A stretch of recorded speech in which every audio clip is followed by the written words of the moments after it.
Hello everyone, welcome to my channel. আজকে আমি খুবই সহজে মাত্র 1 সেকেন্ডে কিভাবে ফলাফল নির্ণয় করা যায় সেই টেকনিকটা দেখিয়ে দেব। মনোযোগ সহকারে দেখবে। আর যদি ভিডিওটি ভালো লাগে তাহলে অবশ্যই একটা লাইক করবে এবং ভিডিওটি কি কেমন হলো সেটা জানানোর জন্য একটা কমেন্ট করবে। আর এই চ্যানেলে যদি নতুন হয়ে থাকো তাহলে অবশ্যই চ্যানেলটি সাবস্ক্রাইব করে পাশে থাকা বেল আইকনটি প্রেস করে অল নোটিফিকেশন ক্লিক করে রাখবে। ওকে, ধন্যবাদ। তাহলে বেশি দেরি না করে চলো আমরা শুরু করি। মনে করো আমি 13 ইনটু 30 এটা আমি ইনটু করবো। তো 13 কে 13 দিয়ে এইটু কিভাবে সহজে আমরা 1 সেকেন্ডে নির্ণয় করতে পারি সেটা দেখো। আমরা 13 কে প্রথমে লিখলাম এইভাবে 1 10 3 13।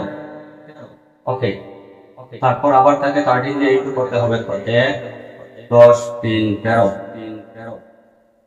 এইভাবে আমরা লিখলাম। এখন দেখো এখানে আছে কত 1, এখানে দুইটা রেখা মাত্র একটি বিন্দুতে সেট করেছে, সুতরাং এটি হচ্ছে 1। এইবার এই কর্নারে এই যে কর্নারের মধ্যে এখানে দেখো 3টি বিন্দুতে সেট করেছে, এখানেও 3টি বিন্দুতে সেট করেছে। তো 3 প্লাস 3 ইকুয়াল টু হচ্ছে 6। এইবার এখানে দেখো মোট 1 2 3 4 5 6 7 8 9 9টি বিন্দুতে সেট করেছে, সুতরাং এখানে হবে 9, অর্থাৎ 13 ইনটু 13 ইকুয়াল টু হবে 169। ওকে, আশা করি বুঝতে পেরেছো। এবার আরো একটি আমি দেখে দিচ্ছি। মনে করো 12 ইনটু 12 ইনটু 12।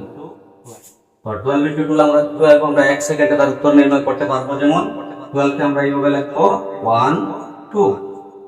আবার এই 12 কে আমরা এইভাবে লিখবো 1 2।